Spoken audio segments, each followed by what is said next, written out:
Radio की जब बात चलती है दूरदर्शन की, और जैसा कि हमने शुरू में भी कहा कि ये दो मातृ संस्थाएं हैं भारत की, आपको लगातार एक गर्व का एहसास होता है। इसमें कहते हैं ना, काम करते हुए भी और काम करने के बाद में भी जब आप सेवानिवृत्त हो जाते हैं, आप बड़े गर्व से बताते हैं कि मैंने इन संस्थाओं में काम किया।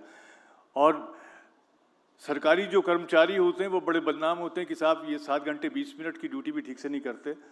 लेकिन मुझे याद है कि हम लोग जब रेडियो में काम करते थे तो 12 घंटे 14 घंटे स्टूडियो में सो जाया करते थे प्रोग्राम बनाते हुए, और हमारे इंजीनियर्स जो साथी थे वो भी हमारे साथ लगे रहते थे क्योंकि स्टूडियो में उनका साथ होता था।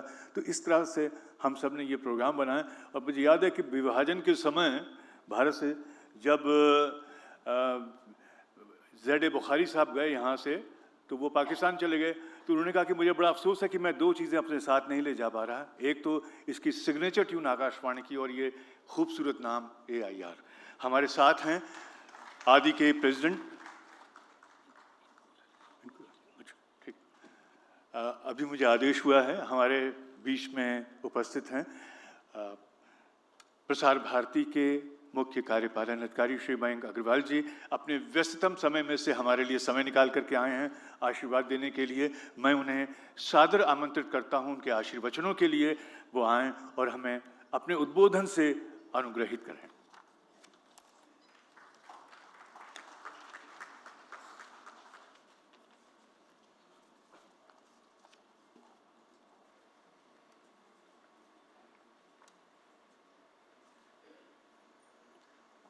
माननीय केंद्रीय मंत्री श्री देवू सिंह चौहान जी,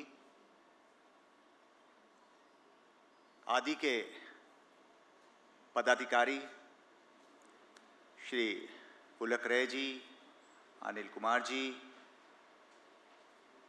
अभी चंद्रशेखर शेट्टी जी उन्होंने आपको संबोधित किया, अनिल कुमार जी जो मंच पर उपस्थित हैं, और हम लोग इंतज़ार में हैं यहाँ पर डॉक्टर मुरुगन जी, अपने माननीय केंद्रीय मंत्री जी, सूचना एवं प्रसारण राज्य मंत्री जी का इंतज़ार कर रहे हैं। यहाँ पर उपस्थित सभी आदि के सदस्य, मैं कहूँगा प्रसार भारती परिवार के सभी लोग जो उपस्थित हैं यहाँ पर, मैं बड़ा गौरवान्वित अनुभव कर रहा हूँ यहाँ पर। और कम ही देखने को मिलता है कि ऑडिटोरियम नीचे भी पूरा भरा हुआ है और ऊपर भी पूरा भरा हुआ है।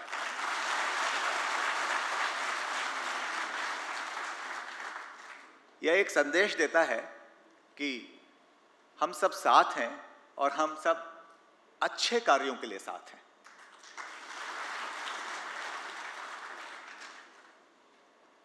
मुझे बड़ी प्रसन्नता है कि हमारे इंजीनियर्स ने हमेशा बदलते समय के हिसाब से अपने को बदला है, और दूरदर्शन और रेडियो में जो है नई नई जितनी भी टेक्नोलॉजीज़ आई हैं उसमें किसी भी प्राइवेट सेक्टर से हम लोग कभी भी पीछे नहीं रहे। सर, सबसे तो मैं एज मुख्य कार्यकारी अधिकारी प्रसार भारती आपका बहुत अभिनंदन करता हूं, और मुझे बड़ा इस बात का भी गर्व होता है कि आप हम लोगों के बीच से यहाँ से निकले और इतने बड़े पद पर आसीन हैं। और मुझे याद है 2014 में मैं जब आप चुनाव जीत कर आए थे तो एक बड़ा कार्यक्रम यहाँ पर आयोजित किया गया था। तो आपसे बड़ी आवाज प्रसार भारती के लिए कौन हो सकती है।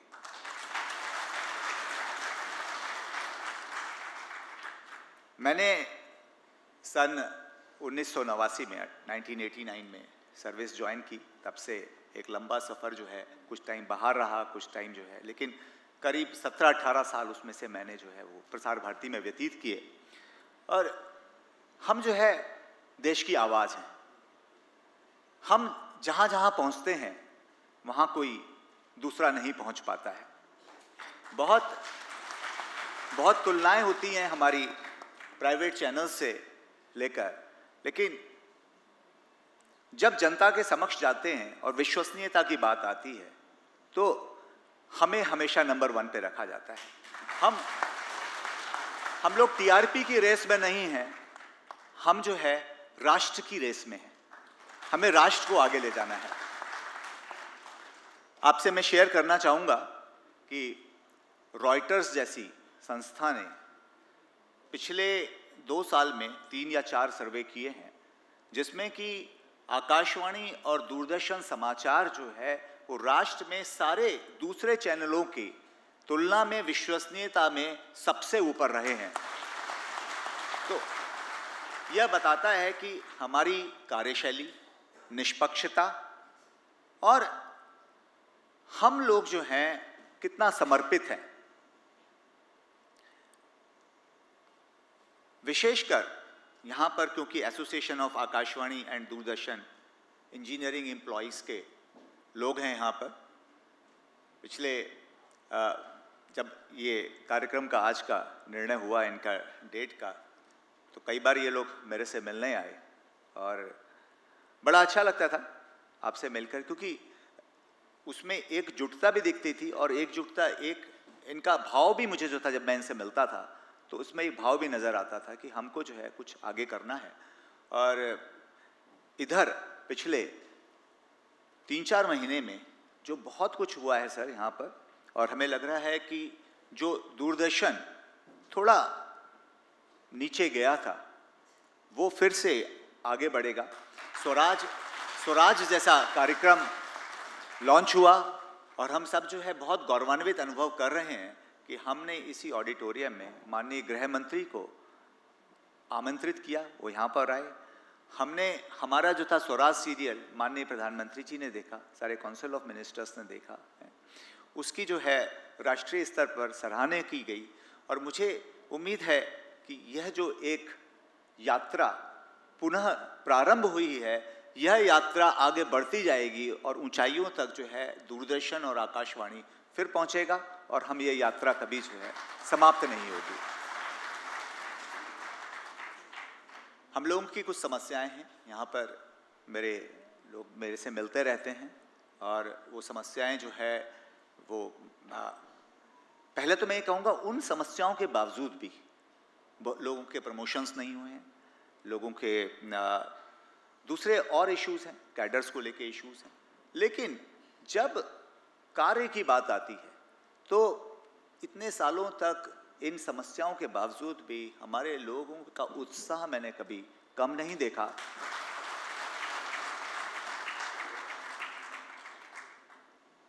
जिस तरीके का हमारा प्रसारण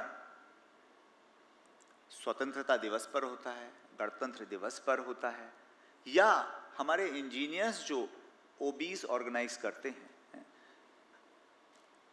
ऐसी कठिन जगहों पर जाकर रोहतांग दर्रे के पास अटल टनल, जम्मू कश्मीर में जो नई रेलवे लाइन बन रही है उन ऊंचाइयों पर, केदारनाथ से 2 दिन के अंदर 150 कैमरास को इंटीग्रेट करना 3-3, 4-4 दिन के अंदर, शायद दुनिया का कोई दूसरा चैनल उस बखूबी से नहीं कर सकता। Totally errorless, totally faultless. मुझे इन सब पर बहुत गर्व है सर, और मैं इनके जो है कन्वेंशन के लिए बहुत शुभकामनाएं देता हूं। और फिर से एक बार प्रसार भारती की तरफ से मैं आपका अभिनंदन करता हूं आपके आगमन का, और यहाँ पर काफ़ी उत्साह है आपको लेकर। बहुत बहुत धन्यवाद, और आपके डिस्कशंस बहुत फ्रूटफुल होंगे आज के, और मुझे इसके बारे में बाद में बताइएगा। Thank you.